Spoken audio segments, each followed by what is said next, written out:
മഹാനായ അബ്ദുല്ലാഹിബ്നു ഉമർ റളിയല്ലാഹു അൻഹു അദ്ദേഹമുള്ള ഒരു സദസ്സിൽ അല്ലാഹുവിൻ്റെ റസൂൽ പറയുകയാണ്, ഇന്ന മിന ശജരി ശജറ മസലുഹാ കമസലിൽ മുസ്ലിം.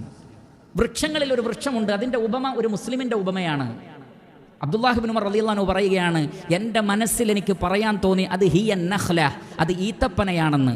എന്നാൽ ഫഇദാ അന അസ്ഗറുൽ ഖൗം ഫസകത്തു, പക്ഷെ ആ കൂട്ടത്തിൽ എനിക്ക് പ്രായം കുറവായിരുന്നു, മുതിർന്നവരുണ്ടായിരിക്കെ ഞാനത് പറഞ്ഞില്ല എന്നാണ്. ഒരു വിജ്ഞാനം പോലും, ഒരു ചോദ്യത്തിൻ്റെ ഉത്തരം പോലും മുതിർന്നവർ പറയട്ടെ എന്ന് കരുതി മിണ്ടാതിരുന്നിട്ടുണ്ടെങ്കിൽ അതല്ലാത്ത വിഷയങ്ങളിൽ എത്രമാത്രം മുതിർന്നവരുടെ അടുക്കൽ വെച്ച് നമ്മൾ മൗനം പാലിക്കണം. എന്നാൽ ചോദ്യത്തിന് ഉത്തരമോ വിജ്ഞാനമോ പോകട്ടെ, മുതിർന്നവരെ ചീത്ത പറയാൻ, അവരെ അധിക്ഷേപിക്കാൻ, അവരെ ശപിക്കാൻ, അവരെ തെറി പറയാൻ, അവരെ ആട്ടിയകറ്റാൻ, അവരുടെ മുഖത്ത് നോക്കിയിട്ട് അവരെ ആട്ടിക്കളയാൻ ഒരു മടിയുമില്ലാത്ത തലമുറയാണ്. സംസാരിക്കുന്നത് ഉമ്മയോടാണോ ഉപ്പയോടാണോ എന്നൊന്നും ചിന്തിക്കുന്നില്ല. വളരെ മോശമായ നിലക്ക് സംസാരിക്കേണ്ടവർ, പുറത്തുള്ള ആളുകളോട് പോലും ഏറ്റവും മാന്യമായി സംസാരിക്കുന്നവർ, എനിക്ക് ഏറ്റവും മോശം തെറിവാക്കുകളും അധിക്ഷേപങ്ങളും പറയാൻ അർഹതപ്പെട്ടത് എൻ്റെ വീട്ടിലെ ഉമ്മയും ഉപ്പയുമാണ് എന്ന് വിശ്വസിക്കുന്നത് പോലെയാണ് പുതുതലമുറ.